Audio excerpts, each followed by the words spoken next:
What's up, everybody? This is the Jedi. Greetings, greetings, greetings, greetings, my people. First order of business is I want to say welcome to all of the new subscribers to the channel. I often forget to acknowledge that. I welcome all of you. And I want to say also thank you to all of you who have answered the call and are answering the call and are donating to the GoFundMe, my campaign for my move to Africa. If you've not visited the GoFundMe, I strongly urge you and encourage you to click on the link in the description box down below, everybody, and go and look at it. Also, for someone who's new, who's not exposed, there is a full explanation there of the campaign, as well as a video speaking directly to you and laying out my cause for my mission. I also want to say that this should have been a live stream event right now. Due to commitments that I had made previously, I'm going to postpone that until tomorrow, which is Sunday. So, God willing, we will all be together tomorrow on Sunday, and I look forward to that. I love the live events for the purpose of being able to interact directly with all of you. It means a lot to me to be in real time and to be able to speak to you as if you were sitting in front of me. I love that. I love that. This piece I'm just doing very quickly so that I at least did not completely throw away any interaction with all of you today. I've done this before, but I don't remember if it was on one of my channels that is no longer in existence, or if it's something that I may have done early on this channel and I was too fat and lazy to go through all the videos and see. Because as you guys know, you can never pay attention to the title of any of my videos. That may be the main subject matter, but a lot of other things can come in and intersect in whatever it is that I'm discussing at that moment. So it may have been a situation where I was dealing with something else, but this became part of it. So I know that I do that a lot. But it also should signal to you, especially if you're somebody new to the channel, or maybe you're listening to me for the first time even, you know, throw out the title of any of my videos. You have to have a title on your video, and that's usually the most difficult part for me of producing anything on here is like, what do I call it now? Because I'm trying to give you as much information as I can about the video in the title, but I can't really get it all in, and it just, so you just as a running norm that you should adopt, forget that. Just when you see I've released a video, then just watch it, because like I say, my videos are usually wide ranging in the scope of topics that I discuss. I may start with one thing and then something else that is related to that, or another piece of knowledge that needs to be brought in to make that a whole statement, whatever. All right. So just always know that when you see a title on any of my videos, it was a struggle, and you should just consume it. All right. This is important because in one of my most recent videos, I had mentioned, in fact, the video that I did, I was on camera looking like hot garbage, baked. And I was discussing, I think the title of the video is that black people are not the chosen people. All right. That was loosely the title of the video. But in that video, I mentioned once again, as I have in previous work, I said to you that Allah promised mankind that he would protect the Holy Quran, the Kitab, the book. He will protect it. I've mentioned to you that indeed the Quran is distinguished from the Kitab. When we say the Quran, we are saying the book for you, but that's not really what we mean. It's more proper to say this is the Kitab Allah, the book of Allah, you see. And so, but Quran, its very meaning of the word is to recite that which is recited. So it doesn't even become Quran until it is recited in the language that Allah revealed it to mankind in, you see. So then it becomes Quran.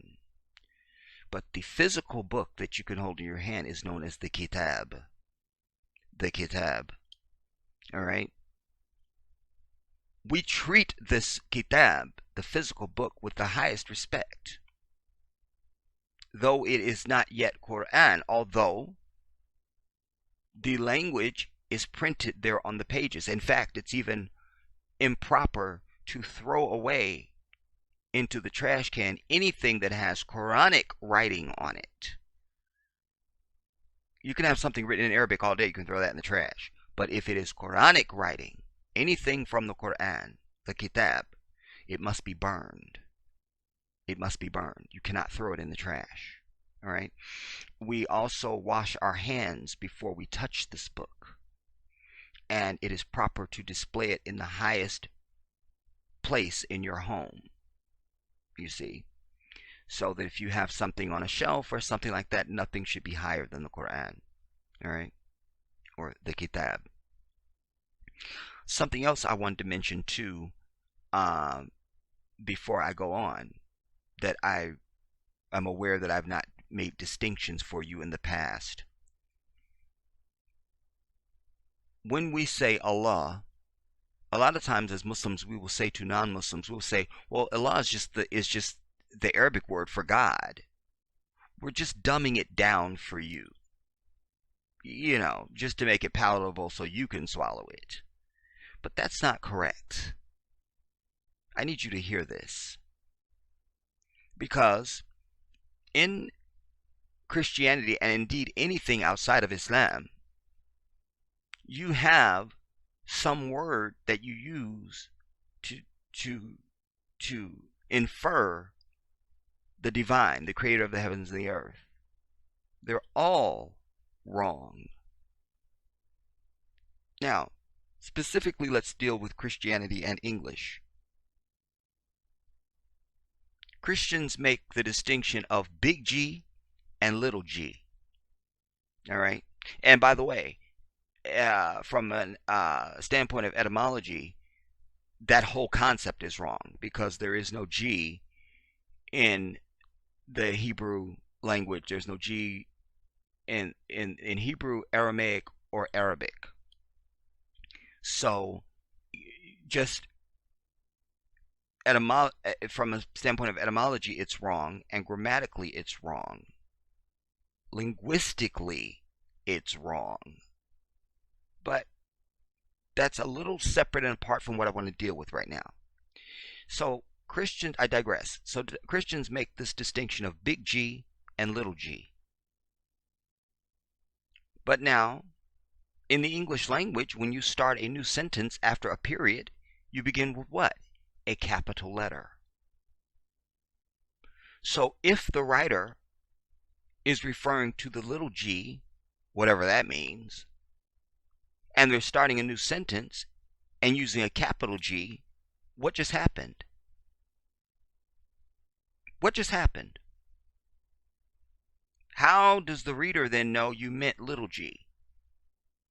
Because they see a big G. You see, it gets into an area. But more than anything, it demonstrates and illuminates an imperfection there.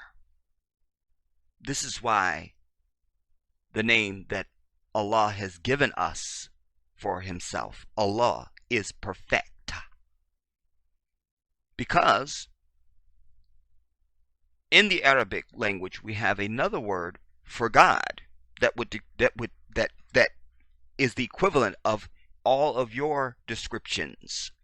You see, whatever religion or language or whatever, we have another word, ilaha.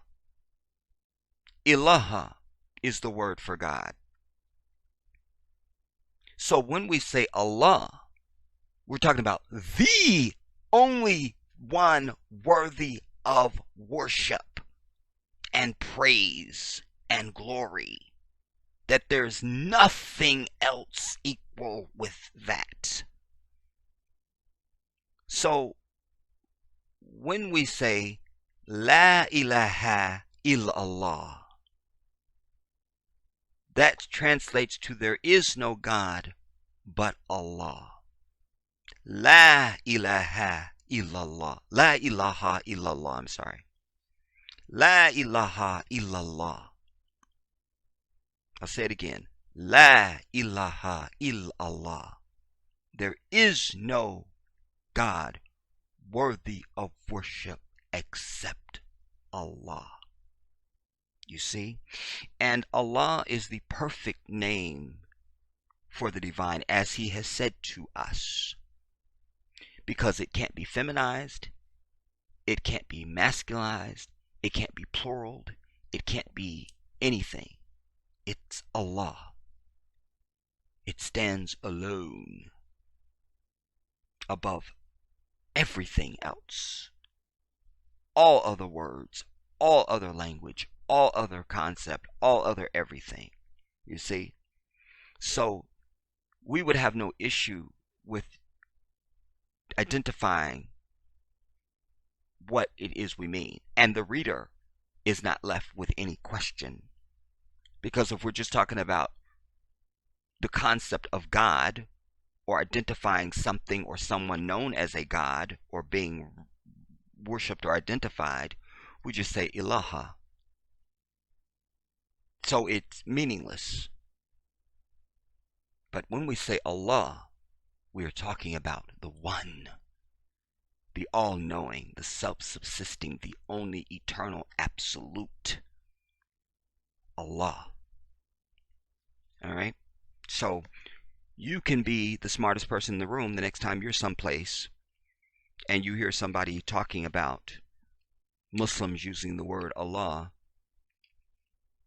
and you hear somebody say, oh, that's just the Arabic word for God. You can step in with your cape blowing in the wind and say, no, my people, and you'll have your fists on your hips like Superman. And say, no, that is not correct. And then you will display your brilliance. And then you will send me a check for 10% of that, whatever is given. So the lawyers will get back with you on that. You don't have to get into the legal stuff right now. All right, settle down. All right, settle down.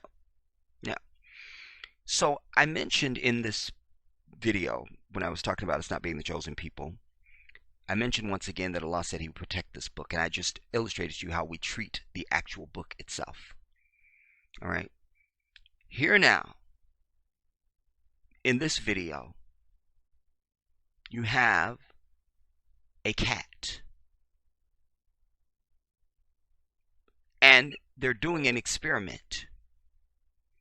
And you see in the video, the cat will absolutely not step on the pages of this kitab. Allahu Akbar. Allahu Akbar. Now, see this.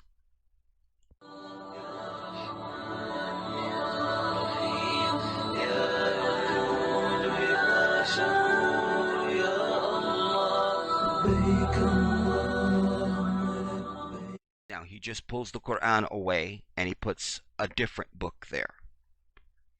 All right.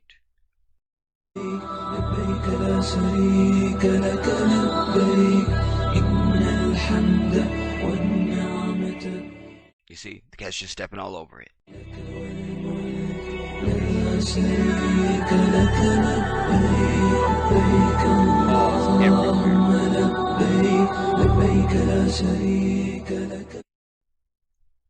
This is a cat, I remind you.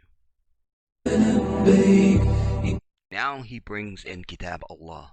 الحمد والنعمة لك والملك لا شريك لك لبيك لبيك اللهم لبيك. You saw even there on that first move how the cat lifted both its paws and shifted. اللهم لبيك لبيك اللهم لبيك لبيك لك لبيك لك لبيك لبيك اللهم لبيك لبيك لا شريك لك لبيك إن الحمد والنعمة لك والملك لا شريك لك لبيك لبيك اللهم لبيك. He changes the book, and immediately the cat. Now you ask yourself, why is this happening? It's a cat. It goes back to what I tell you, and certainly I illustrated in the Zemzem water video, that everything in creation submits to the name and the word of Allah, everybody. Everything in creation except for you submits. Everything. Everything.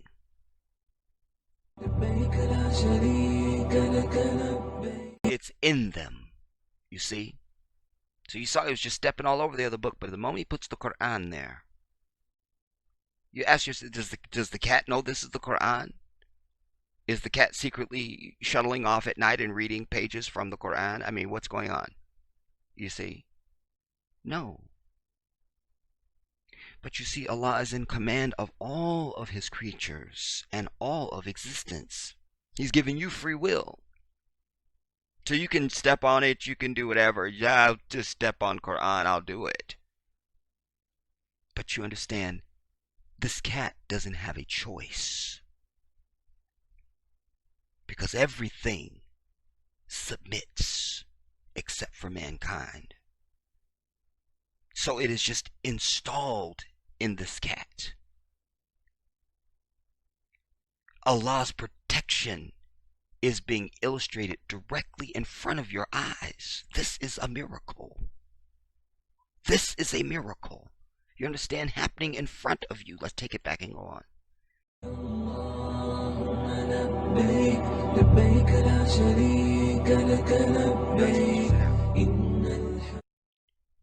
Then the producer of the video says, did not believe it yet? Let's watch the second experiment. Different cat. You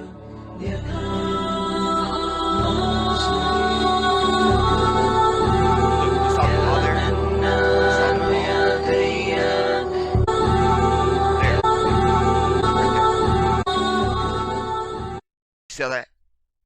You saw the paw hesitated there? So the cat is completely focused on whatever it is. You know, cats, when they see anything, they lock onto it. Their eyes lock onto it in real time. As if there's a steel bar that goes from their eyes to whatever it is they're looking at. They're very precise creatures. Like, my God. But you see, though the cat is focused on whatever he's enticing it with, you saw that paw. There.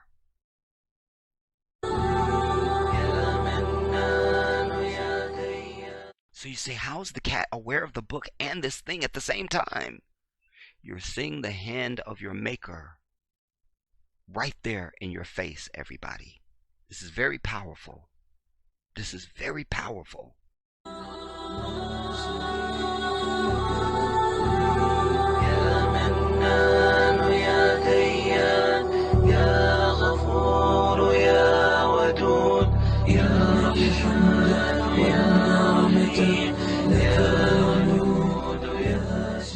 You see, even when the tendency would be for the paw to come down, it doesn't.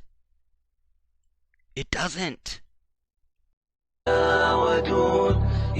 Listen, I'll tell you at the end of this.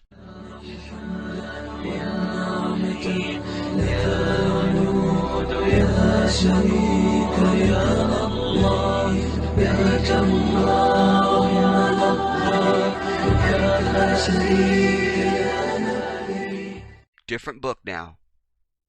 Without any hesitation, the cat steps right on it. Look, all over it.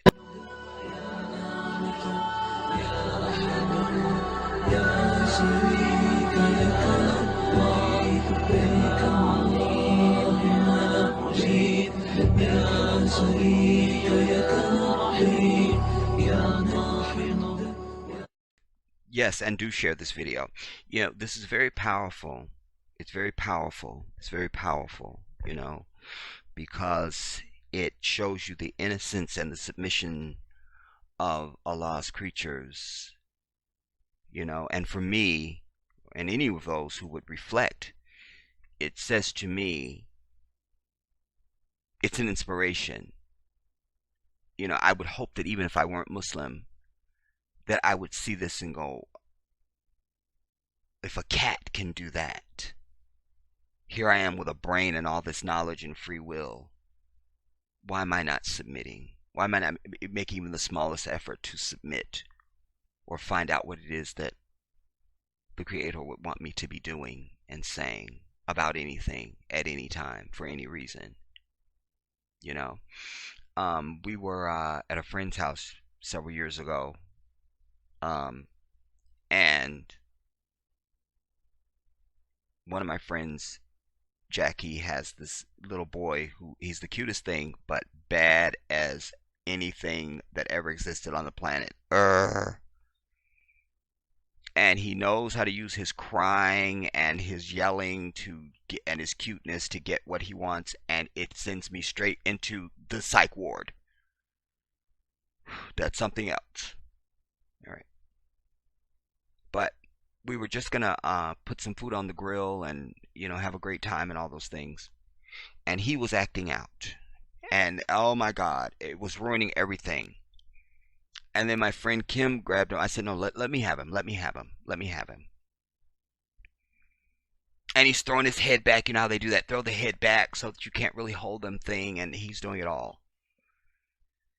And I wrestled his little butt up onto my up onto my chest so I could hold him. And I began to recite Quran. I just put my mouth to his ear and began to recite. And his little ass shut the hell up. Finally. Finally. In fact, I remember I was reciting Ayatul Kursi.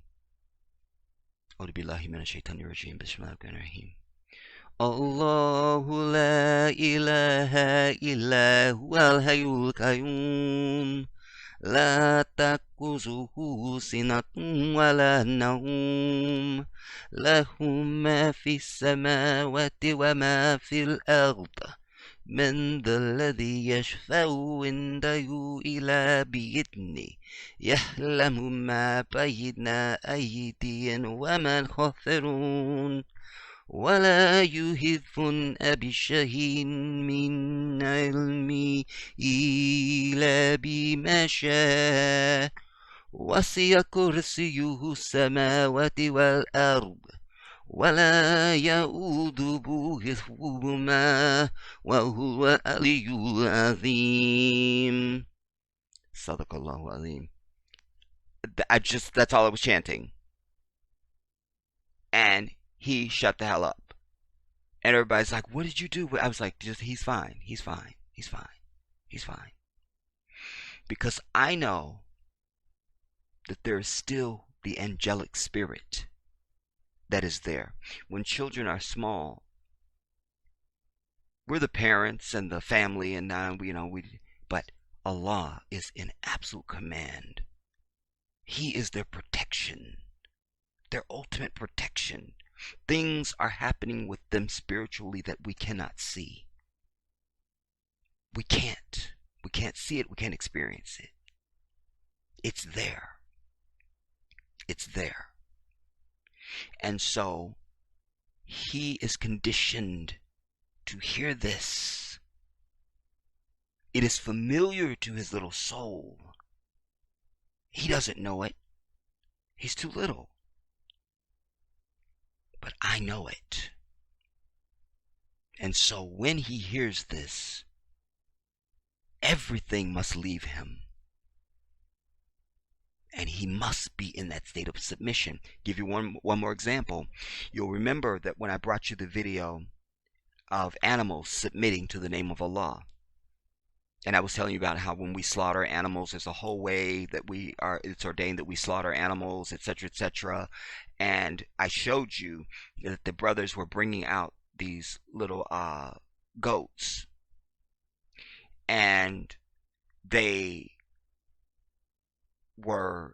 all thrashing around and da da da da and ha ha ha.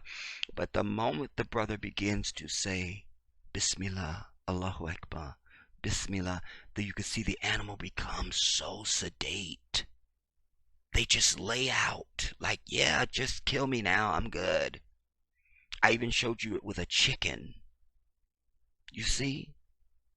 They have to be in a state of submission before you can slaughter them. You must. Otherwise, it is forbidden. Therefore, the meat that you will eat will be the same as if you've eaten pork. And you'll receive the same punishment against you for that. They must be in a state of submission. But when they hear this, they submit. As did this little boy that I was telling you about, you see. And so, and there's even a video, I wish I brought you that. I'm too fat and lazy to find it. But there's even a video where the call to prayer begins to play in the house, and they also have a cat. And you see the cat, his whole everything changes. Everything changes. The cat started prostrating and kneeling and bowing, like just from hearing it. So you must understand, I always tell you the Quran is not like any other book that's ever existed in the history of humanity, and there won't be. It is the most sophisticated, divine, and perfect script that has ever existed. And of course it would be, because it is directly from the divine. It's not a narrator, it's not a writer. These are the words directly to you from the divine. And anyone who's ever taken the time to read the book, no one has to tell them that. That's the main thing that jumps out at them. They realize this is something that is coming directly to me from the one that created me. I don't need to question the author or the writer, because there isn't. This is not from a source that exists on the earth. You see, just one of the many miracles of the book itself.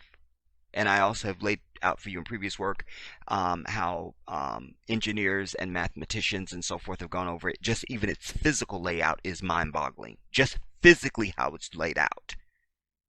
Just physically, before we even get to what it says, how it's physically laid out immediately leaves no doubt that this is something not from this universe.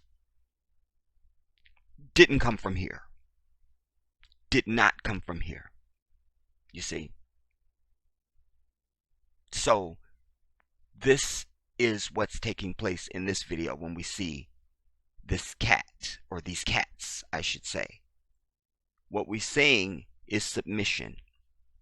We're seeing protection. We're seeing divine intervention, is what we're seeing. You see Allah protecting this book from the paws of a dirty animal. Now, we're going to say cats are clean and they clean themselves and they have to clean everybody else and they're always licking somebody and licking and cleaning. Okay, fine. But I've also told you that when I've talked to you about Muslims not wearing shoes in the house, I told you the shoe is the most vile thing. It's the most disgusting, vile thing. It's vile. A shoe? Like, this is what you walk around the earth on. A shoe. A shoe. It's even offensive to have your feet, your shoes pointing, if you're sitting in front of somebody, especially from different cultures, to even point the bottom of your soles towards somebody. That's seen as offensive. This is why you also saw the guy throwing shoes at Bush when he was somewhere overseas speaking, and the guy got up and started throwing shoes at him. That was a high act of disrespect. You know, we would consider spitting in somebody's face. That's so vile. Like, they spit on you. Remember Whitney told the story of Bobby spit on her? And it was just like it was like the ultimate disrespect. Just, I can't. All right? So this is right up there with that. The feet. The shoe, I should say. The feet in general, but certainly the shoe. Because feet are something you can clean, etc., etc. But it's still your foot. But this is the paw of an animal. And as you can see, and the other cat was a little older.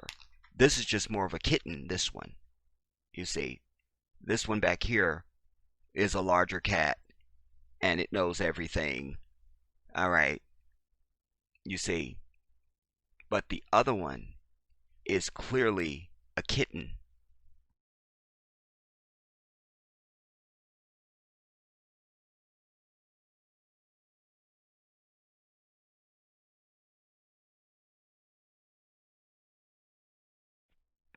And so we ask ourselves, why won't they? That was two different cats. Why won't they? Why won't they? How do they know? What's going on? What's happening? And with this one, you could tell it was really watching its tone. Like with the hesitation of the paw wanted to come down, and then it right there even. But there. You see? While it's focused on the thing that the person is holding in their face. You would think, come on, at least one time it's got to at least accidentally kind of halfway step on it. Not a single time. Not a single time. And yet, when he puts a different book there, the cat immediately steps on it without any thought or hesitation.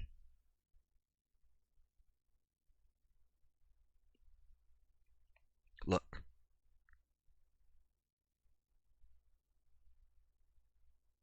You see?